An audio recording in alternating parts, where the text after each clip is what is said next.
ഇമാം അഹ്മദ് റഹ്മത്തുള്ളാഹി അലൈഹി പറയുകയാണ്, നബി സല്ലല്ലാഹു അലൈഹി വസല്ലമ മദീനയിലെത്തിയപ്പോൾ മസ്ജിദുൻ നബവി കെട്ടിപ്പടുക്കുകയാണ്.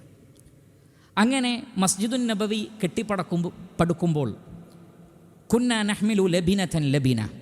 അബൂ സഈദുൽ ഖുദരി റളിയല്ലാഹു അൻഹു പറയാണ്, ഞങ്ങളൊക്കെ ഓരോ ഇഷ്ടികയാണ് എടുക്കുന്നത്. ലബിന എന്ന് പറഞ്ഞാൽ ഇഷ്ടിക അല്ലെങ്കിൽ കല്ല് വെച്ചിട്ടുള്ള നിർമ്മാണമാണ്.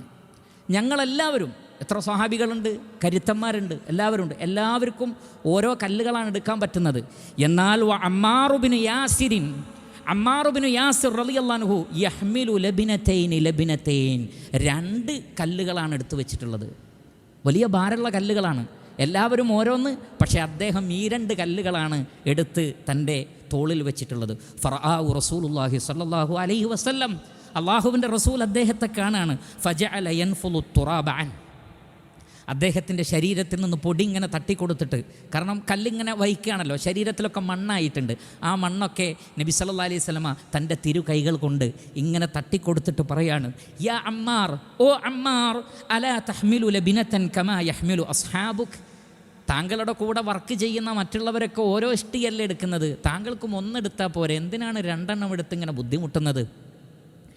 എന്താണ് അദ്ദേഹത്തിൻ്റെ മറുപടി? ഇന്നി ഉരീദുൽ അജ്റ മിനല്ലാഹ്, എനിക്ക് കൂടുതൽ പ്രതിഫലം അള്ളാൻ്റെ അടുത്ത് നിന്ന് കിട്ടണം നബിയെ, എൻ്റെ നിയ്യത്ത് അതാണ്, എനിക്ക് കൂടുതൽ കിട്ടണം, അതുകൊണ്ട് 2 കല്ല്. നബി സല്ലല്ലാഹു അലൈഹി വസല്ലം അതിനെ എതിർത്തിട്ടില്ല.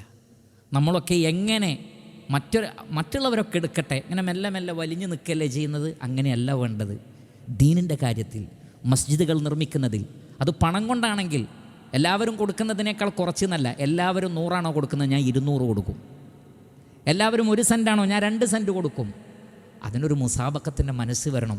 അത് സ്വർഗം അത്രയും അതുല്യമായ ഒന്നാണെന്നുള്ളത് മനസ്സിലേക്ക് അങ്ങോട്ട് പതിയണം.